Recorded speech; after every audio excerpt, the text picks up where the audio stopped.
सभी मसीह भाइयों बहनों को एक बार फिर हमारे उद्धारकर्ता यीशु मसीह के नाम से जय मसीह की। भाइयों और बहनों, जैसा आप सभी जानते हैं, the college of Bible technology Jabalpur में हर दिन मेरे द्वारा या किसी अन्य प्रचारक द्वारा किसी न किसी विषय पर बात की जा रही है। लगातार विगत 1 महीने से हम लोग प्रयास कर रहे हैं आप लोग कुछ सिखाएं, कुछ सीखें। इसी कार्यक्रम को दोहराते हुए आज फिर मैं आपके मध्य में एक नया विषय लाया हूँ। आज का विषय यह है, क्या मसीह लोग अपने जीवन में दुख पाएंगे? फिर से बताना चाहूँगा, क्या मसीही लोग अपने जीवन में दुख पाएंगे? मसीही लोग कौन हैं हम सभी जानते हैं, और दुख सुख क्या है ये भी जानते हैं। बाइबल क्या कहती है इस विषय में, और सामाजिक जो बड़े लोग हैं और समाज के जो बड़े बड़े प्रचारक हैं, संसार में बहुत से लोगों को देखते हैं, उनके द्वारा क्या कहा जाता है। मसीह समाज में जो सबसे पहली बात हम देखते हैं, हमारे मसीह धारण करने के बाद क्या होता है।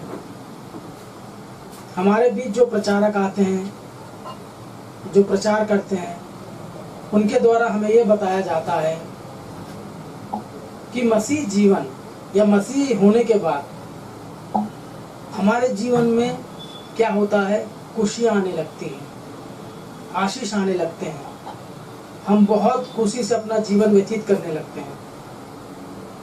ऐसी बहुत सारी बातें हम मसीह समाज में सुनते हैं, मगर इन बातों को सुनने के बाद बाइबल हमें क्या कहती है, बाइबल हमें क्या सिखाती है, बाइबल में क्या लिखा है, इन बातों को हम मसीह होने के नाते कभी नहीं देखते। बाइबल में कहीं ऐसा लिखा है, आप मसीह होने के बाद या बपतिस्मा लेने के बाद आपके जीवन में खुशियाँ आएंगी, या बपतिस्मा लेने के बाद आपके जीवन में उन्नति होगी। बाइबल में क्या लिखा है, इससे पहले हम कुछ समाज के कुछ प्रचारकों के बारे में सोचते हैं। मसीह सभाएं होती है, कलीसिया में आराधनाएं होती हैं। प्रचारक जो प्रचार करता है, उसका पहला पॉइंट क्या होता है। यदि आपके घर में दुख हो, तकलीफ हो, तो आप मसीह को धारण करिए, मसीह बनिए, तो आपके दुख दूर हो जाएंगे, आपके जीवन में खुशियाँ आएंगी, आपके घर में परस्पर हर चीज़ की बढ़ोतरी होगी। कुछ ऐसे भी उदाहरण में दिखते हैं, कुछ लोग ऐसी भी गवाही देते हैं। अपनी गवाहियों में कुछ महिलाएं कहती हैं, मेरे घर में बहुत समस्या थी, मेरे घर में आर्थिक तंगी थी, मेरे घर में पैसा नहीं होता था। जब से मैंने परमेश्वर में आना चालू किया, यानी मसीह बनने के बाद मैंने प्रार्थना चालू की, उसके बाद मेरे घर में ये समस्याएं दूर हुई, मेरे जीवन में खुशियाँ बढ़ने लगी। ऐसी गवाहियाँ हम सुनते हैं। और जो प्रचारक होता है वो भी यही प्रचार मसीह समाज में करता है। यदि आप प्रभु यीशु मसीह को मान लेते हैं, उसके बाद आपके जीवन में खुशियाँ आने लगती हैं, आपके जीवन में दुख दूर हो जाते हैं, आप एक आशीषित जीवन बिताते हैं। इसका भी कारण एक ये देखा जाता है कि मसीह जीवन में जितने लोगों ने जीवन बिताया है, पासवानों की बात की जाए, इस संसार में बहुत बड़े बड़े प्रचारक पाए जाते हैं, जिनके पास अरबों रुपए की संपत्ति है, जो करोड़ों रुपए में खेलते हैं। उनका उदाहरण देते हुए हमें क्या सिखाया जाता है, परमेश्वर ने उनको आशीष दी है, तो आज उनके पास धन है, उनके जीवन में कोई दुख नहीं है। अरे भाइयों और बहनों, बाइबल इस बात का समर्थन करती है या नहीं, ये हम देखने वाले हैं। मसीह जीवन में दुख आएंगे या नहीं, यानी हमारा मसीह जीवन प्रारंभ कब होता है।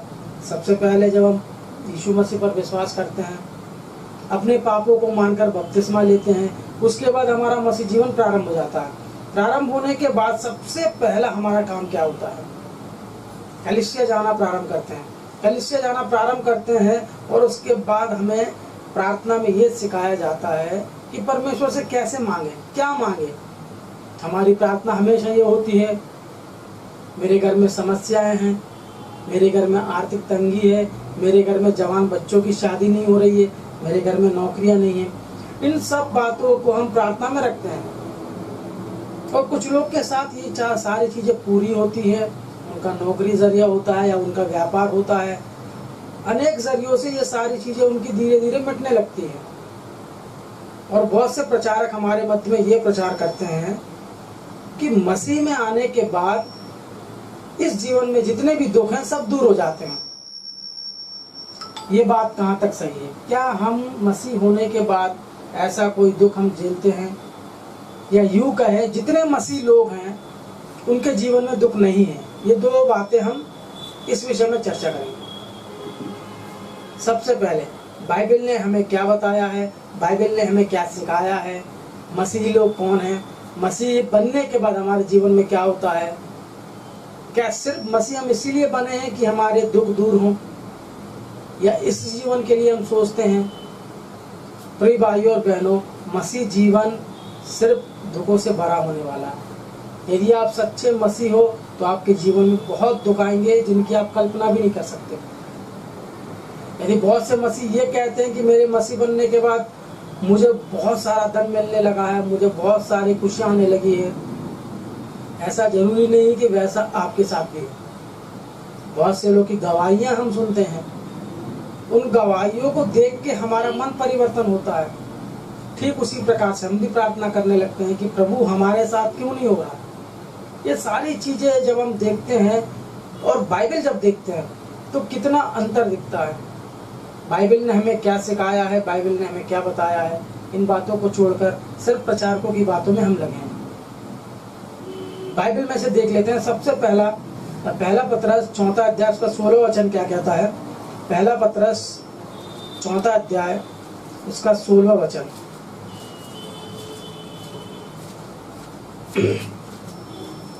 पहला पत्रस 4 अध्याय उसका 16 वचन।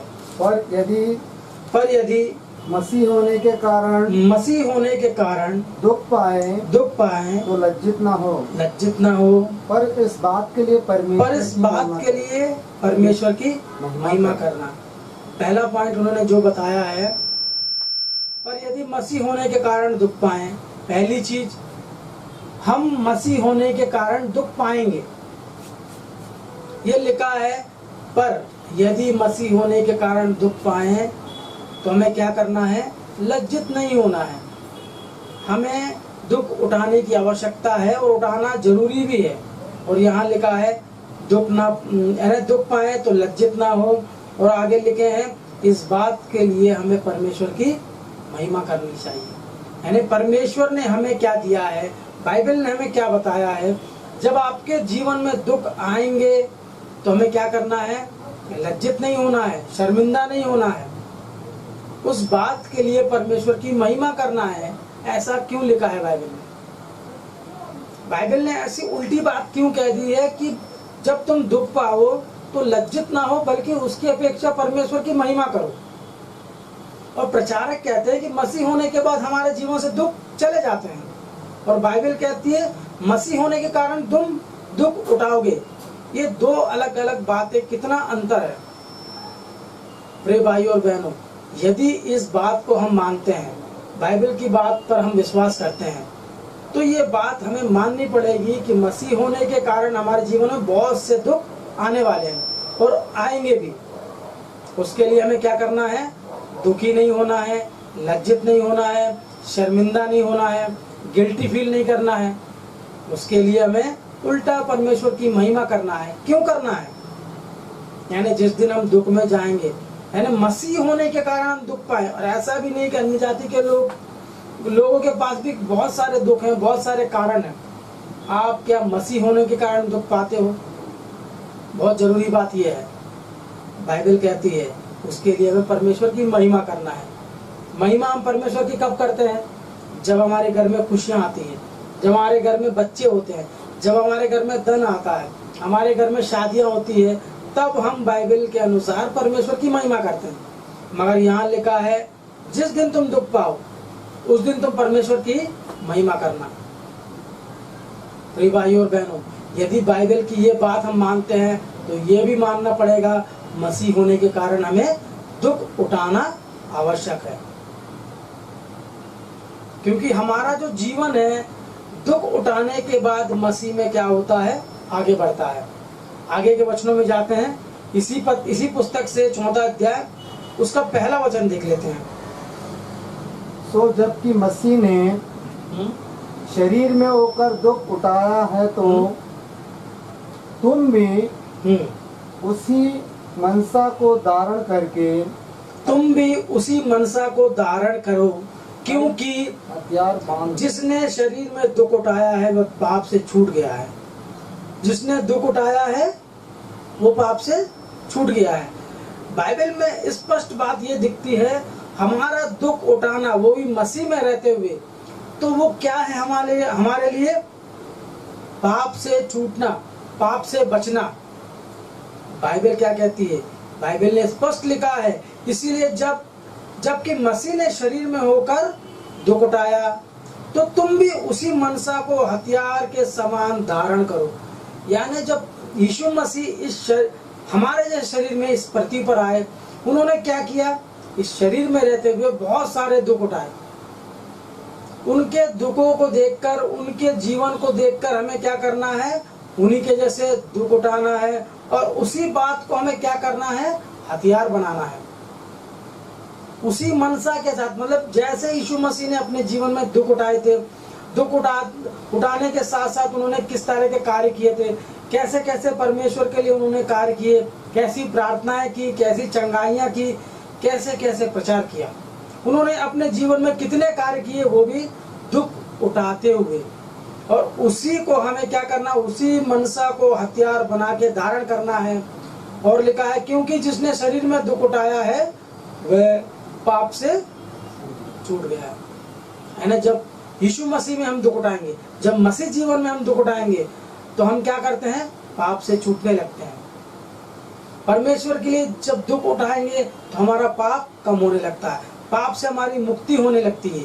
ये मैं नहीं कहता, ये बाइबल में लिखा है। ये शरीर जब दुख उठाएगा तब पाप से छूटता रहेगा, यानी हमारा जीवन पाप से भरा होने वाला है। यदि आप सच्चे मसीह अपने आप को मानते हो तो आपके जीवन में दुख आएंगे। यदि आपके जीवन में दुख आएंगे तो आपको क्या करना है, परमेश्वर की महिमा करना है। और ये दुख उठाते हुए जब परमेश्वर के कार्य आप करते हो तो आपके पाप आपसे छूटने लगते हैं। कितनी अच्छी बात है। और आज जो मसीह प्रचार करते हैं कि मसीह जीवन आने के बाद, मेरे मसीह बनने के बाद मेरे जीवन से दुख कष्ट सब चलेगा और खुशियां हैं मेरे पास। कुछ लोग कहते हैं मेरे मसीह बनने के बाद मेरी शादी हुई, मेरे मसीह बनने के बाद मुझे नौकरी लगी, मेरे मसीह बनने के बाद मेरे घर में बच्चे हुए। ये सारी बातें हम लोग गवाहियों में सुनते हैं। प्रिय भाइयों और बहनों, बाइबल क्या कहती है ये हमें देखना है। बाइबल में स्पष्ट लिखा है, जैसा प्रभु यीशु मसीह ने अपने शरीर में होकर दुख उठाया है, उसी मनसा को हमें हथियार बनाकर वैसा ही दुख उठाना है। जब ये सारी चीज हमारे जीवन में होंगी तो हमारे दुख हमसे दूर होते जाएंगे। दुख उठाना है और दुख उठाते हमें रहना है। बाइबल कहती है दुख उठाना आवश्यक है। मसीह के जीवन में दुख आना आवश्यक है। क्रिश्चियन के जीवन में दुख का आना अति आवश्यक है। यदि कोई मसीह कहता है कि मेरे जीवन में कोई दुख नहीं है, शायद वो अंदर से मसीह ना हो, वो सिर्फ दिखावा करता हो। ये बात भी हमारे मन में आ सकती है। प्रिय भाइयों और बहनों, यदि आप बाइबल पे विश्वास करते हैं, इन बातों को मानते हैं, तो ये बात आपको मानना पड़ेगा कि मसीह होने के कारण हमारे जीवन में बहुत सारे दुख आ सकते हैं और आएंगे। आगे इसी अध्याय से 12वां वचन और देख लेते हैं। 4वां अध्याय 12वां वचन। हे प्रियो, जो दुख रूपी अग्नि तुम्हारे परखने के लिए तुम में भड़की है, इससे यह समझकर अचंबा ना करो कि कोई अनोखी बात तुम पे बीत रही है। यानी लिखा है, यदि तुम्हारे जीवन में दुख रूपी अग्नि यदि आती है तो उसके लिए हमें क्या करना है, अचंबा नहीं करना है। किसी के घर में यदि खुशियाँ आते आते आते एकदम से उनके घर में मातम छा जाए, कुछ कष्ट आ जाए, बिजनेस में लॉस हो जाए, नौकरी चली जाए, तो लोग क्या करते हैं, बहुत सारा दुख ले लेते हैं, बहुत सारा अपने जीवन में इतना दुख बढ़ जाता है और वो अपने आप को क्या करते हैं, कोसने लगते हैं, धिक्कार देने लगते हैं दूसरों को, बहुत सारी बातें होती है। मगर यहाँ लिखा है जो दुख रूपी अग्नि तुम्हारे परखने के लिए क्या किया है, भड़काई गई है। परखने के लिए तुम पे भड़की है। इससे ये समझकर अचंभा ना करो कि तुम पे कोई अनहोनी बात हुई है, यानी ऐसी बात नहीं हुई कि ये कभी हो ही नहीं सकती, अनहोनी बात नहीं हुई है, यानी मसीह होने के बाद हमारे जीवन में दुख आएंगे। ये लिखा है दुख रूपी अग्नि तुम्हारे परखने के लिए तुम में भड़की है। जो दुख हमारे जीवन में आते हैं, जो दुख हम झेलते हैं, उन दुखों के आने के बाद हमारे जीवन में सबसे पहले एक बात आनी चाहिए कि यार ये कहीं परमेश्वर हमें परखने के लिए तो नहीं कर रहा है, परमेश्वर हमसे क्या चाहते हैं, क्योंकि ये दुख हमारे जीवन में आया है, कहीं वो मुझे परख तो नहीं रहे हैं। इस बात को मनुष्य भूल गया है और दुख आने के बाद उल्टा परमेश्वर को कोसने लगते हैं।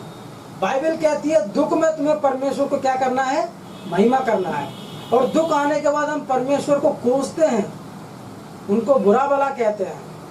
उदाहरण के लिए बहुत से लोग ऐसा कहते हैं, घर में यदि उनके कुछ अनहोनी घटना हो जाए, उनके घर में किसी की मृत्यु हो जाए, कुछ हो जाए, उनका ये कहना होता है क्या मेरा ही घर मिला था, क्यों परमेश्वर हमेशा मेरे साथ होता है, ऐसा हमेशा मैं ही क्यों झेलता हूँ, मेरे साथ मेरे जीवन में हमेशा होता है, परमेश्वर क्यों मेरे साथ ऐसा करता है। इस तरह की बातें मनुष्य करते हैं। मगर बाइबल जो कहती है यदि तुम्हारे जीवन में दुख आएंगे तो परमेश्वर की महिमा करना है। और इसी पुस्तक में 12वें वचन में लिखा है जो दुख रूपी अग्नि तुम्हारे अंदर भड़की है वो तुम्हारे परखने के लिए भड़की है ना, तुम्हें टेस्ट करने के लिए। तुम मसीहत में किस रीति से आगे बढ़े हो, यानी मसीहत में तुम कितने अंदर हो, कितने गहरे हो, ये सारी चीजें हमें परखने के लिए परमेश्वर ने रखी है। यदि हमारे जीवन में कोई दुख ना होगा तो हम परमेश्वर को कभी याद नहीं करेंगे। आज जितने धनवान व्यक्ति हैं, चाहे वो मसीह हो चाहे गैर मसीह हो, किसी को परमेश्वर से कोई मतलब नहीं है। सिर्फ दिखावे के लिए 1 घंटे के लिए चर्च जाते हैं, बाकी उनका जीवन कैसा है सब जानते हैं। अन्य जातियों की बात हम नहीं कर सकते क्योंकि उनको सच्चाई का पता नहीं है। मगर मसीह लोग की बात करें जो बहुत अच्छा जीवन बिताते हैं, जिनके पास धन की कमी नहीं है, उनकी यदि हम बात करें तो क्या दिखता है उनके जीवन में। उनके जीवन में जब हम बहुत सारी खुशियां देखते हैं, धन की आवक देखते हैं, तो हमें लगता है ये मसीह बनने के बाद इसके जीवन में बहुत सारी खुशियां आई हैं। मगर ये गलत है। यदि तुम्हारे जीवन में दुख आते हैं, यदि तुम सच्चे मसीह हो, तो तुम्हें यह देखना है कि परमेश्वर मेरे अंदर जो अग्नि भड़का रहा है, जो दुख रूपी अग्नि भड़क रही है, वो मेरे परखने के लिए भड़क रही है। मुझे मेरी परीक्षा ली जा रही है, क्योंकि परीक्षा के बिना मनुष्य खरा नहीं हो पाता। और आगे लिखा है इससे इस बात के लिए तुम्हें अचंभा नहीं करना है कि तुम पे कोई अनहोनी बात बीत रही है। हम देखते हैं सोना जो होता है, सोना को जमीनों की खदानों से, पहाड़ों से खोद कर निकाला जाता है। जब वो सोना को, जब कच्चा सोना जब निकालते हैं, वो सोना की वैल्यू नहीं होती। उस सोने में बहुत कचरा होता है, डस्ट होती है, बहुत सारे पदार्थ मिले रहते हैं। जब उस सोने को ले जाकर 1000 डिग्री के ऊपर जब उसको गर्म करते हैं, पिघलाते हैं, जब उसका तरल रूप करते हैं, उसका तरल रूप जब निकलता है, जब इतनी गर्मी में वो पकता है, वो सोना जब भाप बनकर बहुत सारी गंदगी उससे निकल जाती है, उस आग में तपता है और वो सोना खरा बनकर निकलता है। अर्थात जिस दिन हमारे जीवन में दुख आते हैं, उन दुखों को हम झेल कर जब परमेश्वर का कार्य करते हैं, तो हम में भी उस सोने की तरह निखार आता है। परमेश्वर में जब आगे बढ़ते हैं, उन दुख के साथ जो दुख हम झेलते हैं, प्रतिदिन कोई ना कोई दुख हमारे जीवन में आता है। उन दुखों के साथ, उन कष्टों के साथ जब अपना जीवन मसीह में बढ़ने लगता है, तो क्या होता है, हम परिपक्व हो जाते हैं, हम दृढ़ता से खड़े रहते हैं, मसीहत में आगे बढ़ने लगते हैं और एक खरे सोने की तरह दिखने लगते हैं। ऐसे कितने लोग हैं जो मसीह जीवन में दुख पाने के बाद भी आगे बढ़ते हैं। बहुत से लोग समझौता कर लेते हैं, इतना दुख नहीं झेल पाते, परमेश्वर का कार्य करना छोड़ देते हैं। और बहुत से ऐसे लोग हैं जिनके लिए तो अचंभा करने वाली बात है, इतना कष्ट झेलने के बाद भी परमेश्वर का कार्य निरंतर कर रहे हैं। ऐसे लोग से हमें सीखने की आवश्यकता है। बाइबल कहती है यदि तुम्हारे परखने के लिए कोई दुख आता है तो इससे तुम अचंभा नहीं करना। बाइबल में कितना स्पष्ट रूप से लिखा गया है। ये सारा प्रचार, ये सारी बातें कोई प्रचारक हमारे मध्य में नहीं बताता। वो तो ये कहता मसीह बन जाओ, खुशियां खुशियां आएंगी, आशीष आएंगे, धन की प्राप्ति होगी, संतान की प्राप्ति होगी, नौकरी मिलेगी, लड़की मिलेगी, लड़का मिलेगा। ये सारी बातें मसीह परिवार में हम सुनते हैं। मगर बाइबल बिल्कुल विपरीत बताती है, जब तुम मसीह होगे तो तुम दुख पाओगे, और दुख पाओगे तो तुम्हें उसके लिए परमेश्वर की महिमा करना है। कितना अंतर हम समाज में और बाइबल में देखते हैं। यानी मसीह जीवन जो है वो दुख से भरा होने वाला है। आगे कुछ और वचन देख लेते हैं। फिलिपियों की पत्री 1 अध्याय उसका 30वां वचन। फिलिपियों की पत्री 1 अध्याय उसका 30वां वचन।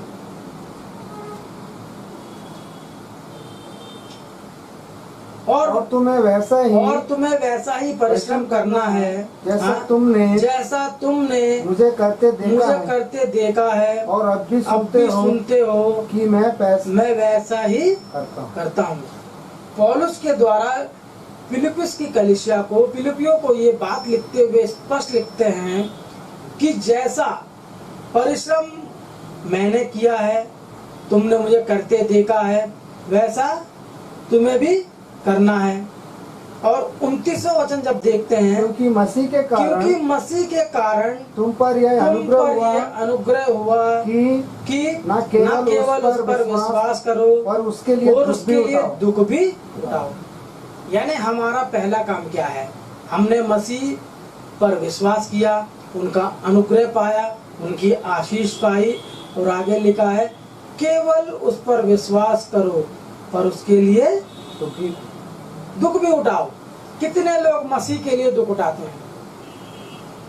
लिखा है केवल तुम आशीष ही नहीं बल्कि उनके द्वारा दिए हुए दुख को भी उठाओ। हम आशीष चाहते हैं, हम लेना जानते हैं, हम परमेश्वर से ले रहे हैं, मांग रहे हैं, मगर यहाँ बाइबल कहती है क्योंकि मसीह के कारण तुम पर अनुग्रह हुआ कि न केवल उस पर विश्वास करो बल्कि उसके लिए तुम्हें दुख भी उठाना है। यानी उस पर हमने विश्वास तो किया मगर उनके लिए हमने दुख नहीं उठाया। यदि आप उस पर विश्वास करते हो, इतना काफी नहीं है, इतना नहीं है कि तुम विश्वास करके शांत बैठ जाओ। हमें उनके लिए दुख भी उठाना है। ये पर्याप्त नहीं है, हमने विश्वास तो जीत लिया, विश्वास पा लिया, विश्वास कर लिया है, मगर हमें दुख उठाना भी बहुत आवश्यक है।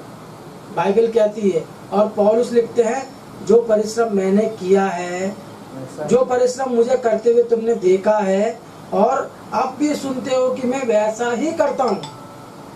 पौलुस ने अपने जीवन में विश्वास किया, दुख उठाए, और जितने दिन वो जीवित थे दुख उठाते हुए परिश्रम उठाते हुए परमेश्वर के लिए कार्य किया। यानी दुख हमारे जीवन में आएंगे, और उन्हीं दुखों को सहते हुए हम परमेश्वर के लिए कार्य करना है और परिश्रम करना है, मेहनत करना है। कितने लोग ऐसा मेहनत करते हैं? सिर्फ यूथ मीटिंग में 1 घंटा हम बात करते हैं, संडे की आराधनालय में, संडे की आराधना में 1 घंटा जाके हम प्रार्थना करते हैं, 1 घंटा वचन सुनते हैं। हम कहाँ परिश्रम कर रहे हैं? क्या हम ये कहें कि हर हफ्ते में 1-2 घंटे के लिए चर्च जाते हैं, मैं बहुत परिश्रम करता हूँ? गलत बात। कोई कह नहीं सकता कि मैं परिश्रम कर रहा हूँ। परिश्रम मतलब क्या है?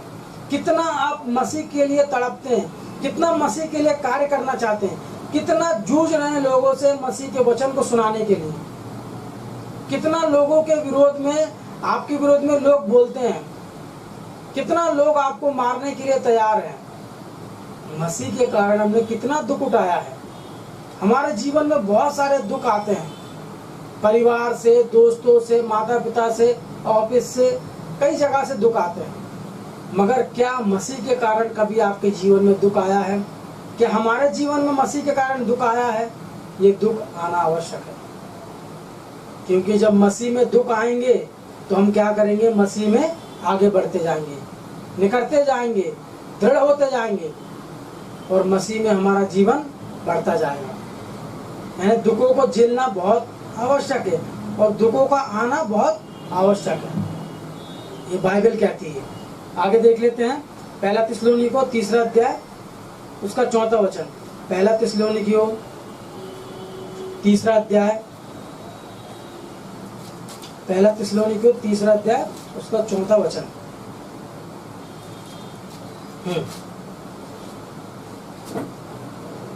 और क्योंकि पहले ही जब हम तुम्हारे यहाँ थे तो तुमसे कहा करते थे कि हमें क्लेश उठाने पड़ेंगे, और ऐसा ही हुआ जैसा तुम जानते भी हो। पौलुस ने कितनी अच्छी बात और कितनी स्पष्ट बात यहाँ लिखी है। लिखा है क्योंकि पहले ही तुम जानते, जब हम तुम्हारे यहाँ थे तो तुमसे कहा करते थे। यानी पौलुस जब थिस्सलुनीकी के कलीसिया में प्रचार करता था, उनके मध्य बैठता था, जब सेवकाई करता था, तो उनसे क्या कहा करता था कि तुम्हारे यहाँ थे, मैं तुमसे कहा करता था हमें क्लेश उठाने पड़ेंगे। यानी मैंने पहले ही तुम्हें यह बता दिया था कि हमें दुख उठाने पड़ेंगे। पौलुस जब उस कलीसिया में प्रचार करता है, जब वहाँ के लोगों को मसीह की बातें बताता है, तो एक बात अलग मेंशन ये कर रहा है, मैंने तुम्हें पहले ही ये बात बता दी थी कि हमें क्लेश उठाने पड़ेंगे। और क्या हुआ? और ऐसा ही हुआ जैसा कि तुम जानते भी हो। यानी वहाँ के कलीसिया के लोग जानते भी हैं मसीह होने के बाद हमें दुख उठाना आवश्यक है। क्या हमारी कलीसिया वाले जानते हैं? क्या हमारा प्रचारक ऐसा कोई प्रचार करता है कि हमें दुख उठाने पड़ेंगे? वहाँ के जो लोग थे वो समझ गए। यहाँ स्पष्ट लिखा है जैसा तुम जानते भी हो। यानी पौलुस उनके मध्य में कितनी बार इन बातों को दोहराता होगा, कितनी बार दोहराया होगा कि हमें दुख उठाने पड़ेंगे, हमें कष्ट उठाने पड़ेंगे, हमारा जीवन दुख से भरा होने वाला है। ये बार बार सुनाते सुनाते सुनाते उनको ये बात याद हो गई। और ये भी लिखा है जैसा तुम जानते भी हो।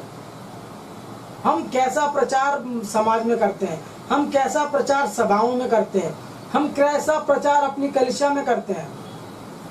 सिर्फ लोगों की भीड़ जुटाने के लिए तो नहीं करते, या लोगों को सच्चे वचन से रूबरू करते हैं। ये सारी बातें जब हम सुनते हैं तो आज के मसीह जो प्रचार करते हैं इन बातों को क्यों नहीं बताते? कारण क्या है? बाइबल भी कहती है अंत के दिनों में ऐसा होगा कि लोग किस तरह के उपदेशक को चुनेंगे जो अपने कानों की कुजली मिटा सके। जैसा सुनने वाला है वैसा ही सुनाने वाला भी है। यानी बाइबल की बातों को छोड़ सिर्फ उनकी आवश्यकताओं को पूरा करने की बात हम सुनते हैं। प्रिय भाइयों और बहनों, हमारे जीवन में कष्ट आएंगे जैसे पौलुस के जीवन में आए थे। पौलुस ने उस कलीसिया को बताया था, प्राय हर कलीसिया को बताया था। पौलुस के द्वारा बहुत बड़ी बड़ी कलीसियाओं का स्थापना की गई। स्थापना करने के बाद वहाँ प्रचार करते थे, घूमते थे, फिरते थे, लोगों को ले जाते थे और वहाँ ये भी प्रचार करते थे कि मैंने पहले ही कहा था कि हमारे जीवन में कष्ट आएंगे, क्लेश आएंगे, दुख आएंगे, जैसा तुम जानते भी हो। क्या हम इन बातों को जानते हैं? क्या आजकल के मसीह लोग इन बातों को जानते हैं? नहीं जानते, क्योंकि ऐसी बातें समाज में कोई बताना नहीं चाहता। आगे देख लेते हैं, 2 तीमुथियुस 3 अध्याय 12 वचन। 2 तीमुथियुस 3 अध्याय उसका 12 वचन। पर जितने मसीह यीशु में भक्ति के साथ जीवन बिताना चाहते हैं वे सब सताए जाएंगे। बस यहाँ लिखा है जितने भी लोग हैं जो यीशु मसीह में अपना जीवन भक्ति के साथ बिताना चाहते हैं तो वो लोग क्या होंगे? सताए जाएंगे। ये बात कहाँ लिखी है? ये बात बाइबल में लिखी है। और प्रश्न ये उठता है, कितने लोग मसीह समाज में भक्ति के साथ अपना जीवन यीशु में बिताना चाहते हैं?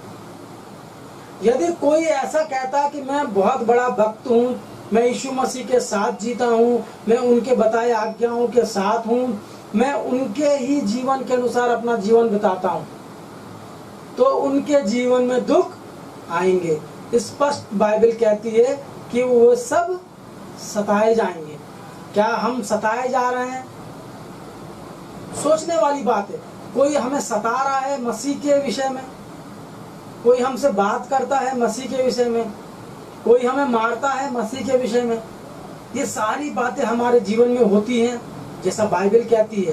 पर जितनों ने मसीह यीशु में भक्ति के साथ अपना जीवन बिताना चाहते हैं, यीशु मसीह में भक्ति के साथ, ऐसा भी नहीं दिखावा के साथ नहीं, भक्ति के साथ जब अपना जीवन यीशु मसीह में बिताना चाहते हैं, वो लोग सताए जाएंगे। अब जितने लोग नहीं सताए जा रहे हैं, क्या उनका जीवन भक्ति में नहीं है? ये प्रश्न हमारे जीवन में उठना चाहिए। कितने लोग कष्ट झेलते हैं यीशु मसीह के नाम से? यदि कोई कष्ट नहीं झेल रहा है, जिसके सताया नहीं जा रहा है, क्या वो लोग भक्ति से अपना जीवन बिता रहे हैं? हमें खुद इस बात का परिशीलन करना है, हमारे जीवन में झांकना है, हमें अपने आप को ठटोलना है। क्या ये जो बात हमने पढ़ी है कि हम भक्ति के साथ यीशु मसीह के साथ तो हैं, मगर हम सताए क्यों नहीं जा रहे हैं? यदि हम सताए नहीं जा रहे हैं, तो क्या हमारा जीवन यीशु मसीह के साथ भक्ति में है? ये प्रश्न हमारे जीवन में उठना चाहिए, हर एक के जीवन में उठना चाहिए।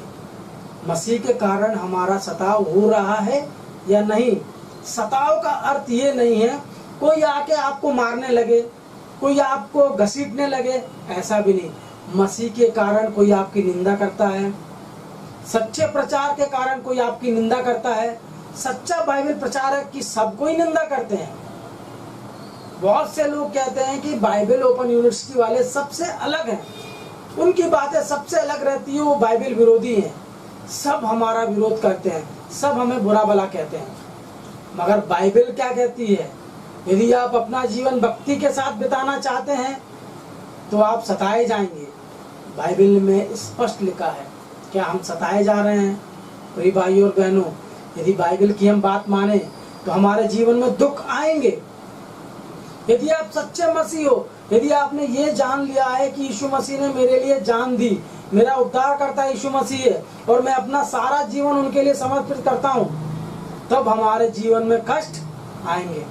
चाहे वो कष्ट परिवार से हो, चाहे वो कष्ट पड़ोसियों से हो, चाहे वो कष्ट अपने माता पिता से हो, चाहे वो कष्ट अपने बीवी से हो, पत्नी से हो, चाहे वो कष्ट कलीसिया से हो, कहीं से भी आ सकते हैं। यदि आपका जीवन सच्ची भक्ति के साथ मसीह के साथ है तो आपके जीवन में कष्ट आएंगे।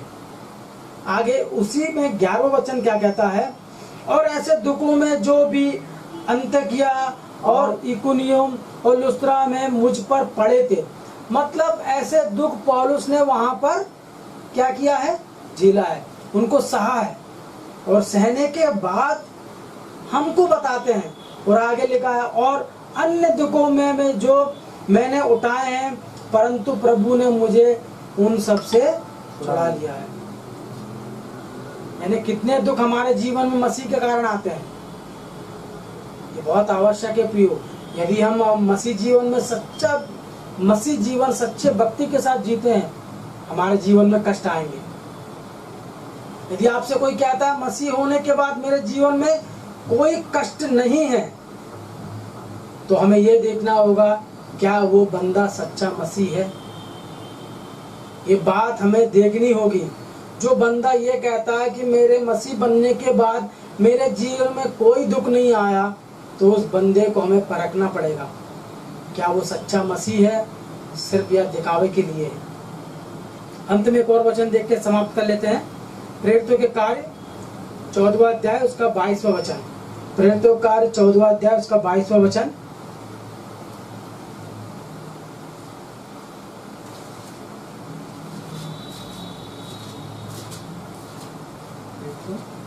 चौदहवां अध्याय उसका 22वां वचन।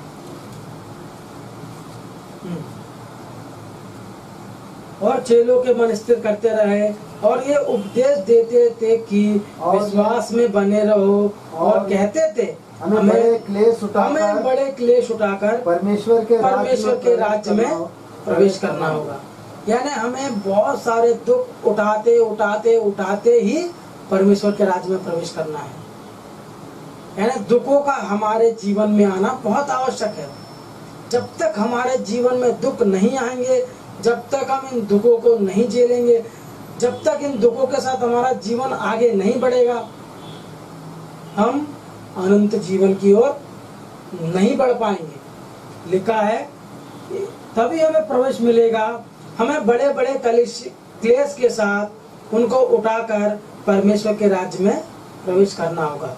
क्योंकि जिस दिन हम मसीह बन जाते हैं, जिस दिन हम ये ठान लेते हैं कि हमें यीशु मसीह के लिए कुछ करना है, उस दिन से लोग आपके विरोध में बातें करने लगेंगे। उस दिन से आपको लोग परेशान करने लगेंगे। उस दिन से लोग आपको दुख देने लगेंगे और इन दुखों का सिलसिला हमेशा बढ़ता ही जाएगा। ये बातें कभी कम नहीं होंगी। हमें ये सारी चीजें झेलते हुए सहते हुए आगे निकलना है। प्रिय भाई और बहनों, मसीह जीवन कैसा था और मसीह जीवन बाइबल के अनुसार कैसा होना चाहिए।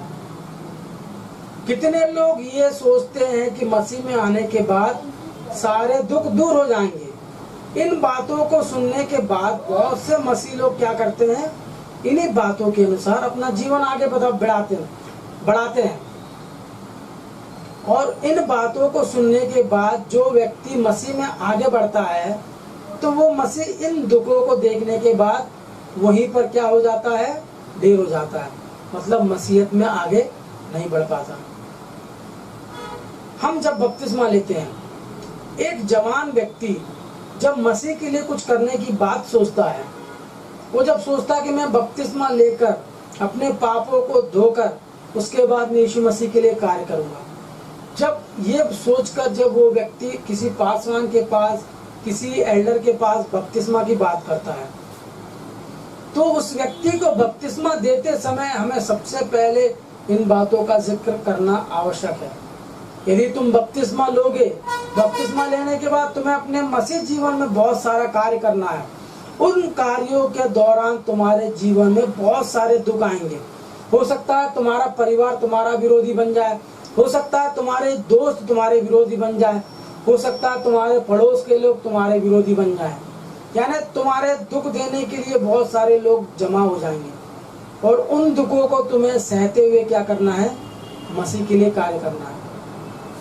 यानी हमारा जीवन जो है वो भी सच्चे मसीह के रूप में यदि हमारा जीवन जीना चाहते हैं, तो हमें क्या करना है, इन बातों को पढ़ना है। इन बातों के अनुसार हमारा जीवन है या नहीं, इस बात को देखना है ना। बहुत अच्छी अच्छी बातें हमने पढ़ी है कि मसीह जीवन में दुख कितना इम्पोर्टेंट है।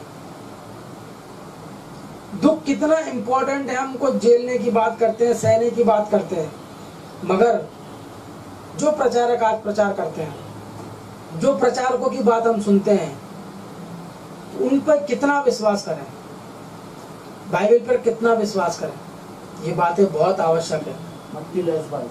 सबसे पहले जब हम बाइबल पढ़ते हैं, बाइबल पढ़ने के बाद हमें ये नहीं देखना कि मेरे लिए वचन में क्या लिखा है, ये देखना है कि मेरे लिए परमेश्वर ने स्वर्ग के राज्य जाने के लिए क्या क्या चीजें लिखी है।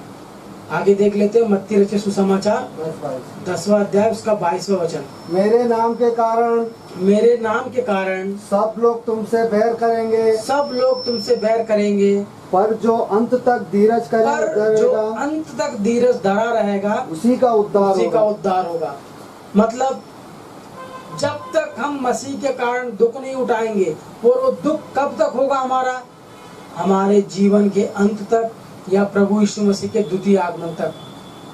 अंत तक हमें क्या करना है, धीरज धरे रहना है। जब वे तुम्हें एक नगर से सताएं, तो दूसरे को भाग जाना। मैं तुमसे सच कहता हूँ, तुम इस्राएलियों के सब नगरों में फिर चुके होगे कि मनुष्य का पुत्र आएगा। यानी प्रिय भाइयों और बहनों, यदि हम देखें मसीह जीवन हमारा कहाँ से शुरू होता है और कहाँ पर खत्म होने वाला है, और उस बीच के जो जीवन है, उस बीच का जो जीवन है हमने किस तरह का व्यतीत किया है, किस तरह का जीवन हमने जिया है, किस तरह का जीवन हमने देखा है। क्या हमारा जीवन जो मसीह के अंदर लगातार चल रहा था, कहीं हम बीच में गिर तो नहीं गए। किसी ने हमें ये तो नहीं बताया कि जो तुम रास्ते में जा रहे हो, तुम्हारे जीवन में बहुत सारे दुख आ रहे हैं, तुम्हें ये करना है, तुम्हें वो करना है, ऐसी सारी बातें हम सुनते ही रहते हैं। मगर जब तक हम बाइबल की बातों का परिशीलन नहीं करेंगे, जब तक हमें ये जानने को नहीं मिलेगा कि बाइबल हमसे क्या कहती है, मसीह जीवन में दुख आएंगे या सुख आएंगे, बाइबल स्पष्ट कहती है मसीह होने के कारण ही तुम्हारे पास दुख आएंगे। जब तक तुमने बपतिस्मा नहीं लिया था, तुम्हारा जीवन बहुत सरलता से जा रहा था, और जब तुमने बपतिस्मा लिया, यीशु मसीह को उद्धारकर्ता मान लिया, तब से तुम्हारे जीवन में दुखों का आना प्रारंभ हो चुका है। मेरी भाइयों और बहनों, जितनी बातें मैंने बताई है, क्या वो बाइबल से हैं या नहीं है, इन बातों को आप परिशीलन कर सकते हैं, इन बातों को देख सकते हैं, क्योंकि बाइबल से बढ़कर इस संसार में कोई नहीं है। यदि बाइबल कहती है हमें दुख आएंगे तो हमारे जीवन में आएंगे, बशर्ते है कि आप सच्चे मसीह हो या नहीं हो। यदि सच्चे मसीह हो तो आपके जीवन में दुख आएंगे, और इन्हीं को सहते हुए हमें क्या करना है, अंत तक रहना है, तब जाके हमें क्या मिलेगा, स्वर्ग मिलेगा। इतनी बातें कहकर यही समाप्त करना चाहता हूँ। सबको जय मसीह की।